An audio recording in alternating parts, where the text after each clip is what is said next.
Hello welcome to cube TV. నేను anchor హిమ. హైదరాబాద్ వేగంగా అభివృద్ధి చెందుతోంది. గత 4 ఏళ్లలో కాస్త డీలా పట్ట రియల్ రంగం గత ఏడాది విపరీతంగా పుంజుకుంది.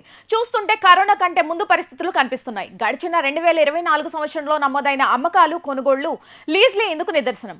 దేశంలోనే వేగంగా అభివృద్ధి చెందుతున్న నగరాల్లో హైదరాబాద్ టాప్ ప్లేస్ లో ఉంది. ఐటీ, ఇండస్ట్రియల్ కారిడార్లకు కేర్ ఆఫ్ అడ్రస్ గా మారుతుంది. దాంతో సిటీలో ఇళ్లు, ఆఫీసుల కోసం ఎక్కువగా అమ్మకాలు జరుగుతున్నాయి.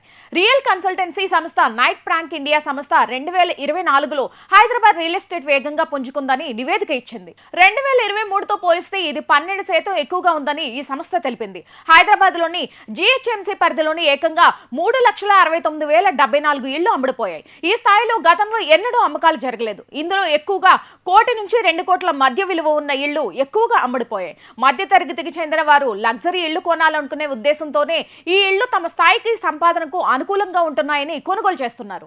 2024 అమ్ముడుపోయిన ఇళ్లలో 45% ఈ ఇళ్లే ఉన్నాయంటే వీటికి ఉన్న డిమాండ్ ఏంటో అర్థం చేసుకోవచ్చు. ఇక ఇళ్ల ధరలు కూడా అదే స్థాయిలో పెరుగుతున్నాయి.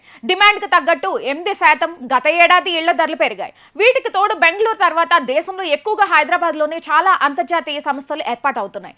హైదరాబాద్ చుట్టుపక్కల 103 లక్షల ఆఫీసులు ఈ కంపెనీలు లీజుకు తీసుకున్నాయి. 1 కోటి చదరపు అడుగులు ల్యాండ్ ఇప్పటి వరకు లీజుకు తీసుకున్నారు. 165 లక్షలకు పైగా స్క్వేర్ ఫీట్లు ఉన్న ఆఫీస్ ఇప్పుడు నిర్మాణంలో ఉంది. 2024 జూలై నుంచి డిసెంబర్ మధ్యలో జరిగిన అమ్మకాలు, కొనుగోళ్లను బేరీజ్ వేసి ఈ నివేదిక వెల్లడించింది ఈ నైట్ ప్రాంక్ సంస్థ.